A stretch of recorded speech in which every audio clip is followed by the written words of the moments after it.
Hello everyone, welcome to Global Online. This is Ankita Sood. So students, Madhya Pradesh set paper 1 में teaching aptitude का एक important concept आज हम cover करेंगे जिसका नाम है टीचिंग सपोर्ट सिस्टम यानी कि शिक्षक सहायक प्रणाली।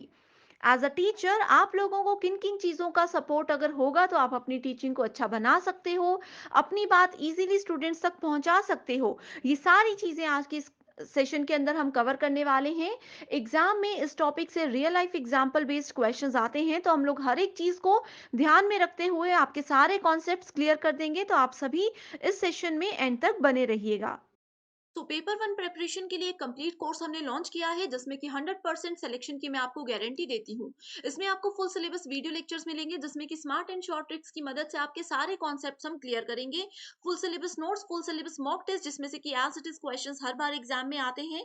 All previous year questions with solution and 2000 plus MCQ question bank हम आपको देते हैं, जिसमें कि हर एक क्वेश्चन के आंसर के साथ आपको डिटेल में एक्सप्लेनेशन भी मिलती है। एंड इसमें से एज इट इज बहुत बार क्वेश्चन एग्जाम में आते हैं जिससे कि स्टूडेंट्स का बहुत इजीली एग्जाम क्वालिफाई हो जाता है। एंड इस कंप्लीट कोर्स को ज्वाइन करने के लिए स्क्रीन पर दिए गए किसी भी एक नंबर पर व्हाट्सएप की मदद से आप लोग इजीली कांटेक्ट कर सकते हो।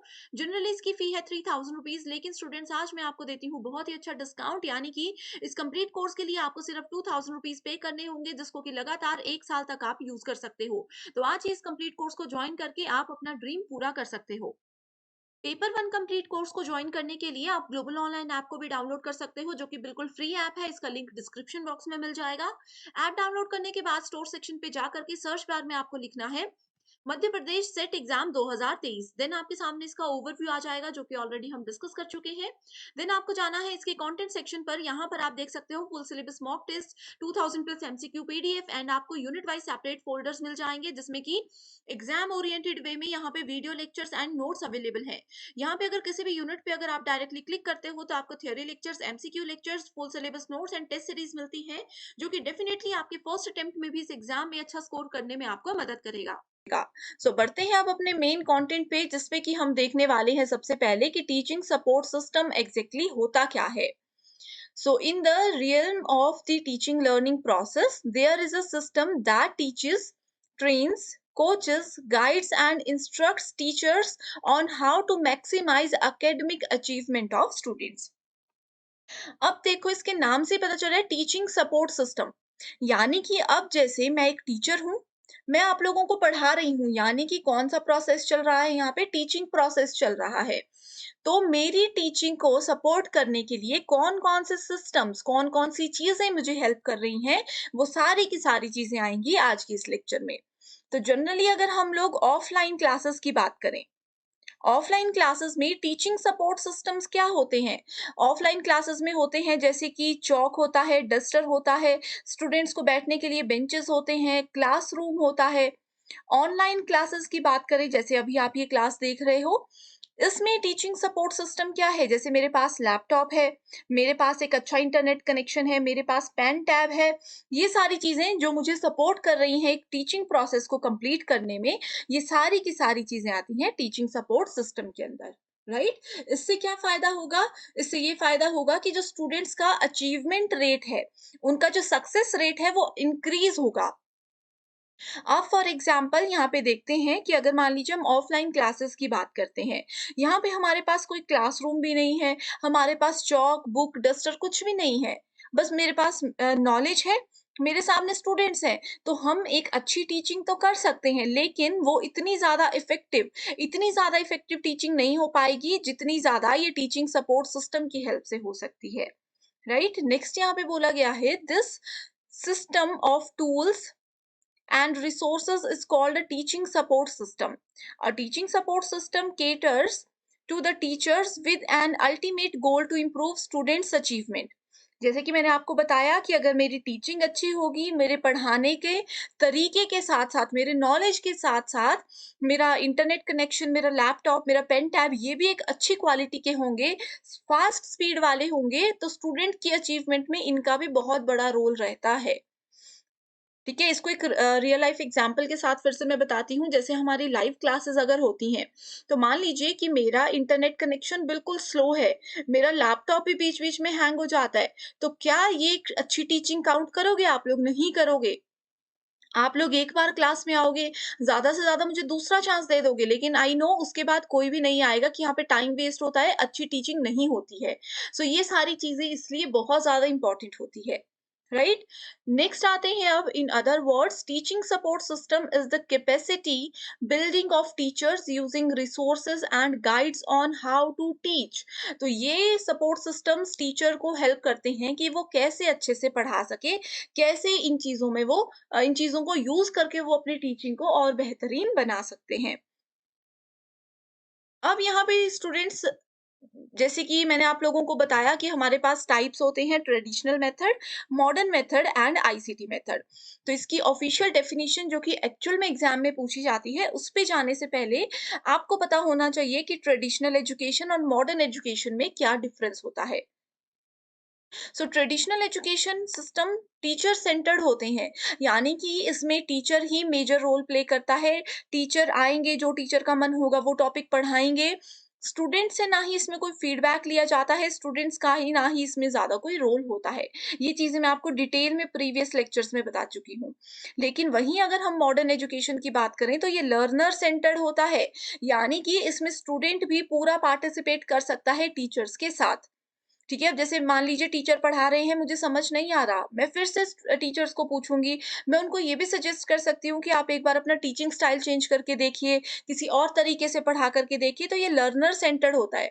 लर्नर्स को, स्टूडेंट्स को ध्यान में रखते हुए टीचर यहाँ पे काम करते हैं, राइट? इसके बाद आता है ट्रेडिशनल मेथड, ये होता है सब्जेक्ट स्पेसिफिक नॉलेज। यानी कि ट्रेडिशनल एजुकेशन पुराने ज़माने में कैसे पढ़ाया जाता था? जो सिलेबस होता है बस बोला जाता था सिलेबस कंप्लीट करो, आप लोगों ने एग्ज़ाम देना है, पास हो जाओ और दैट्स इट। लेकिन अब मॉडर्न की अगर हम बात करें तो ये subject specific and skill based knowledge होता है। आप लोगों को ये चीज़ सामने पता चल रही होगी कि आज के समय पे नर्सरी क्लास से ही स्टूडेंट्स को रट्टा मार कर एबीसीडी नहीं सिखाया जाता। उनको सामने अल्फाबेट्स कुछ प्लास्टिक के वो टॉयज़ जैसे होते हैं उससे सिखाया जाता है हर एक चीज़। तो ये होता है स्किल बेस्ड नॉलेज। यानी कि हर एक चीज़ सामने रख कर के बताई जाती है, रट्टे के बेसिस पे, रोट लर्निंग यहाँ पे नहीं होती है। थर्ड है one way transfer of knowledge. Teacher centred है तो क्या होता था, टीचर आएंगे क्लासरूम में, लेक्चर देंगे, स्टूडेंट सुनेंगे, दैट्स इट। यहाँ पे स्टूडेंट का कोई फीडबैक नहीं होता था, स्टूडेंट को समझ आया नहीं आया, वो पढ़ना चाहते हैं नहीं पढ़ना चाहते हैं, आज कोई यहाँ पे यही नहीं होता था। लेकिन this is multi way transfer of knowledge. Teacher कुछ पढ़ाएंगे, स्टूडेंट से पूछेंगे, स्टूडेंट अपना फीडबैक देंगे, स्टूडेंट्स को, कई स्टूडेंट्स होते हैं जिसको उस टॉपिक पे ऑलरेडी कुछ नॉलेज है तो वो अपने व्यूज शेयर करेंगे। उनको कोई क्वेरी है या कोई एक्स्ट्रा नॉलेज वो चाहते हैं, तो वो सारी चीज़ें multi way transfer of knowledge यानी कि मॉडर्न एजुकेशन में काम करती हैं। पैसिव एंड लिमिटेड, यस बिल्कुल पैसिव एंड लिमिटेड होता है, ये ज़्यादा इंटरैक्टिव एंड एंगेजिंग होता है। इसमें टीचर स्टूडेंट और स्टूडेंट्स भी आपस में ज़्यादा इंटरैक्ट होते हैं और एंगेजमेंट स्टूडेंट्स एंड टीचर्स की ज़्यादा रहती है। थ्योरेटिकल यानी कि थ्योरी पढ़ते हैं, वही है कि इसमें रोट लर्निंग पे फोकस किया जाता है एंड कॉन्सेप्ट बताए जाते हैं। मॉडर्न एजुकेशन में प्रैक्टिकल करके चीज़ें बताई जाती हैं ज़्यादा से ज़्यादा। तो ये बेसिक सी चीज़ें थी जो कि आपको पता होनी चाहिए। अब आते हैं इनकी ऑफिशियल डेफिनिशंस पे जो कि एग्जामिनेशन पॉइंट ऑफ व्यू से इम्पोर्टेंट है। तो पहली ट्रेडिशनल सिस्टम की बात करेंगे। सो ट्रेडिशनल एजुकेशन जिसको कि हम बैक टू बेसिक्स बोलते हैं, इसको कन्वेंशनल एजुकेशन बोलते हैं, इसको कस्टमरी एजुकेशन बोलते हैं, राइट? ट्रेडिशनल यानी कि पारंपरिक प्रणाली क्या चलती आ रही है। आप लोग जो भी ये वीडियो देख रहे हैं, आप लोग भी स्टूडेंट्स जब आप स्कूल में होंगे, बहुत से स्टूडेंट्स गवर्नमेंट स्कूल्स में पढ़े होंगे, बहुत से स्टूडेंट्स प्राइवेट स्कूल्स में पढ़े होंगे, तो आप दोनों को ही पता होगा कि उस समय की टीचिंग में, उस समय की लर्निंग में और आज के समय की लर्निंग में कितना डिफरेंस है। तो इसीलिए इसको बैक टू बेसिक्स बोला जाता है।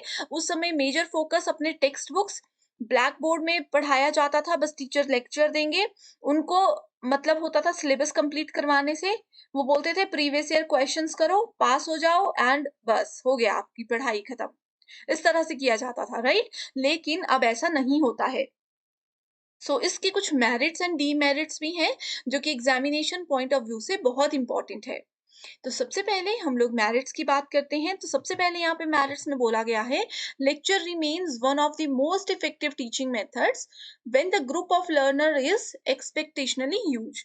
ये मैंने आपको पहले भी बताया है जब हमने लर्नर सेंटर्ड और टीचर सेंटर्ड मेथड्स की बात की थी। तो उसमें भी मैंने आपको बताया था कि लेक्चर मेथड वैसे तो इतना सक्सेसफुल नहीं माना जाता, लेकिन लेक्चर मेथड उस जगह पे अच्छा माना जाता है जहाँ पे बहुत बड़ी ऑडियंस है। मान लीजिए एक क्लास में 150 स्टूडेंट्स हैं, तो वहाँ पे टीचर एक-एक बच्चे को नहीं पढ़ा सकते, यहाँ पे प्रैक्टिकल्स करवाना भी पॉसिबल नहीं है, तो इस जगह पे लेक्चर मेथड बेस्ट मेथड माना जाता है। तो ये इसकी एक मेरिट बताई गई है। Next है traditional teaching methods are easy to use given any group of learners. They are economic in terms of money as well as time. यानी कि एक-एक बच्चे को अलग से पढ़ाने में टाइम भी वेस्ट होता है, मनी भी वेस्ट होती है, तो उसको यहाँ पे इसको एडवांटेज माना गया है। A teacher has a lot of authorities over how the content is delivered and the amount of creativity involved. So यहाँ पे इसमें बोला है टीचर सेंटर्ड होता है, इसका मतलब ये है कि टीचर बहुत ही ज्यादा एक अथॉरिटी के साथ अपनी एक रिस्पॉन्सिबिलिटी मान के चीजों को लेते हैं। तो ये सारी इसमें मेरिट्स बताई गई हैं। अब डीमेरिट्स की बात करें, so there is less involvement of learners. Yes, Hindi में देख सकते हो, शिक्षार्थियों यानी कि स्टूडेंट्स की भागीदारी कम होती है। There is less emphasis on the understanding of the concepts, यानी कि कॉन्सेप्ट्स को क्लियरली यहाँ पे नहीं समझाया जाता था। Weak learners suffer the most as they don't feel motivated. Yes, this point is very very true. जो वीक लर्नर्स होते थे, वो यहाँ पे चुपचाप बैठे रहते थे, ना उनसे कोई फीडबैक मांगा जाता था, ना वो खुद से पार्टिसिपेट कर पाते थे। जो इंटेलिजेंट स्टूडेंट्स है वो फिर भी इस मेथड में काफी आगे तक काम कर सकते थे। Evaluation of learner is based on traditional teaching method can sometimes be faulty. Yes, this statement is very important. Previous year question में एज इट इज पूछी गई थी एंड पूछा गया था कि ये ट्रू है या फॉल्स है। तो उसमें बोला था कि जो लर्नर्स को, जो स्टूडेंट्स को इवैल्यूएट किया जाता है, वो ट्रेडिशनल टीचिंग मेथड के बेसिस पे वो फॉल्टी होता है कहीं न कहीं। इसका क्या मतलब है कि एक स्टूडेंट है मान लीजिए, ठीक है? एक स्टूडेंट मैथ भी पढ़ता है, एक स्टूडेंट साइंस भी पढ़ता है, एक स्टूडेंट ड्राइंग भी पढ़ता है एंड वो म्यूजिक भी पढ़ता है फॉर एग्जांपल, राइट? अब एक टीचर है जो मैथमेटिक्स के टीचर है, ये बोलेंगे ये स्टूडेंट तो 10 आउट ऑफ 100 लेकर के आता है मैथ में। साइंस वाले टीचर बोलेंगे 20 आउट ऑफ 100 लेकर के आता है, तो ये बोलेंगे ये तो बेकार स्टूडेंट है, ये कुछ नहीं कर सकता। इन टीचर्स ने क्या किया, सिर्फ ये 2 सब्जेक्ट्स के बेसिस पे ही इस स्टूडेंट को जज कर दिया। राइट, इस तरह से होता है, जनरल चीज है ये बिल्कुल। उसके बाद वहां पे लेकिन ये स्टूडेंट जो है ये 100 आउट ऑफ 100 ड्राइंग में लेकर आया, 100 आउट ऑफ 100 म्यूजिक में लेकर आया। तो इसका क्या मतलब है कि उन्होंने इसका ये वाला फेस देखा ही नहीं। हो सकता है ये स्टूडेंट इस फील्ड में कुछ अच्छा कर जाए। तो इसीलिए इस ट्रेडिशनल टीचिंग मेथड में इवेल्युएशन जो होता है उसको फॉल्टी माना जाता है। there is less incentive among teachers for reflection and ये जो evaluation वाला टॉपिक है ये थोड़ा सा मैंने बताया, इसको आप लोग बिल्कुल स्टार मार्क कर लीजिए, बहुत इंपॉर्टेंट है। नेक्स्ट वीडियो में इसको डिटेल में हम देखेंगे, ठीक है? सेपरेट टॉपिक है तो इसको अच्छे से समझ लीजिएगा। नेक्स्ट बात करते हैं मॉडर्न मेथड्स की, यानी कि जो आधुनिक तरीके होते हैं पढ़ाने के। इसमें मैंने आपको बताया कि ये लर्नर सेंटर्ड मेथड होता है। इसमें learning, group discussion, brainstorming, peer assisted learning, ये सारी चीजें इन्वॉल्व होती हैं, है ना? ये सारी की सारी चीजें हमने learner centred method and teacher centred method में डिस्कस किया था। वहीं अब अगर हम बात करें मॉडर्न टीचिंग मेथड की, इसमें हम कहीं न कहीं आईसीटी का यूज़ भी करते हैं। अगर स्टूडेंट्स आप लोग नए हो यूजीसी नेट एग्ज़ाम में, तो आपको पता होना चाहिए कि आईसीटी क्या होता है। इसका मतलब होता है information and communication technology. Simple language में बात करें, कंप्यूटर हो गया, इंटरनेट हो गया, ये सारी चीज़ों का यूज़ भी हम मॉडर्न मेथड में कर सकते हैं। जैसे कि यहाँ पे कुछ एग्ज़ाम्पल्स दिए हैं, computer, overhead projectors, videos, documentaries, white boards etcetera. ये जो मॉडर्न मेथड है, जैसे मैं अभी आपको पढ़ा रही हूँ, ये भी हम मॉडर्न मेथड के अंदर इसको ले सकते हैं, राइट? इंटरनेट बेस्ड होती हैं चीजें यहाँ पे। Modern teaching methods are student friendly as they require their active participation. Student friendly होता है, इसमें एक्टिव पार्टिसिपेशन चाहिए। अब जैसे मैं तो आपको पढ़ा रही हूँ, अब मान लीजिए आप में से कोई स्टूडेंट ऐसे हैं जिनके पास ना ही इंटरनेट कनेक्शन है, ना ही वो पढ़ने में इंटरेस्टेड है, तो अब हम आपको एक-एक को घर जाकर नहीं पढ़ा सकते इसमें। तो इसमें स्टूडेंट्स को खुद को पार्टिसिपेट करना है, खुद को उनको अच्छे से समझ होनी चाहिए कि उनको क्या करना है, क्या नहीं। Next is modern teaching methods highly dependent on information and communication technology. Information and communication technology जो मैंने आपको बताया, that is ICT, right? ICT UGC net paper 1 में एक सेपरेट यूनिट भी है जिसको हम इसके बाद डिस्कस करने वाले हैं। इसके कुछ मेरिट्स हैं, दैट लर्नर सेंटर टेक्निक होती है, more content can be created in lesser time, Modern teaching methods are fun and interactive way of learning, right? And there is more scope of using audio video. जैसे कि अभी है documentaries है, YouTube videos आप देख रहे हो, हमारे ऑनलाइन लेक्चर्स आप देख रहे हो, मूक है जो इसका एक पार्ट जो कि हमने प्रीवियस लेक्चर में डिस्कस किया, एजुकेशनल गेम्स है, एजुकेशनल मोबाइल एप्लीकेशंस, ये सारी की सारी चीजें इसी के अंदर आती है। ठीक है। इसके बाद इसके डीमेरिट्स भी आप देख सकते हो, इसमें क्या है, डायनामिक है, डायनामिक का मतलब होता है चेंजेबल। ठीक है, यानी कि अधिक गतिशील हो जाता है ये। Teachers need to learn and relearn new skills. अब ऑनलाइन लर्निंग में कुछ भी मैं आपको सिखा रही हूँ तो मुझे हमें अपने आप को भी अपडेटेड रखना पड़ता है। उसका क्या रीजन है? उसका एक बेस्ट रीजन ये है कि हमें इतने सारे स्टूडेंट्स को अगर पढ़ाना है, ठीक है, तो हमें काफी खुद को अपने सारे स्किल्स को एक्टिवेट रखना पड़ेगा, न्यू स्किल्स हमेशा रखनी पड़ेंगी। There is too much reliance on technology which reduces the authority of the teacher, क्योंकि हम बहुत ज़्यादा इंटरनेट और इन टेक्नोलॉजी पर बेस्ड होते हैं, जिस वजह से टीचर्स जो है अपने अधिकार को कम समझने लग जाते हैं। Huge investment, money, time, efforts, जैसे कि हम वीडियोस बना रहे हैं, बहुत एफर्ट्स करने पड़ते हैं, पहले पीपीटी बनानी पड़ती है, फिर वीडियोस रिकॉर्ड करो, उसको अपलोड करो, उसकी सेटिंग्स करो। ठीक है, स्टूडेंट्स के एंड पे भी यही है, उनको मोबाइल चाहिए, इंटरनेट कनेक्शन चाहिए, सो ये सारी चीजें। सो इसकी डीमेरिट्स भी है, मेरिट्स भी हम इसको मान सकते हैं कि इसका ये फायदा है कि हमें प्रॉपर क्लास की जरूरत नहीं है, हमारा जब मन चाहे हम वो देख सकते हैं। ठीक है, नेक्स्ट आईसीटी बेस्ड सिस्टम्स की बात करते हैं, तो information and communication technology. Information and communication technology होता है आईसीटी का मतलब, जिसमें कि हम कंप्यूटर, मेमोरी, ये सारी चीजें यूज करते हैं to capture, process, store and communicate information. Communicate information का मतलब होता है एक जगह से दूसरी जगह पे इंफॉर्मेशन को शेयर करना, right? So ICT has proven to be vital from the form of teaching in today's scenario। आप सभी को पता है कि आज के समय पे आईसीटी का यूज करके, स्पेशली कोरोना के बाद से आईसीटी को यूज करके ही पढ़ाया जाता है। इसमें आता है सबसे ज्यादा distance learning, video conferencing, project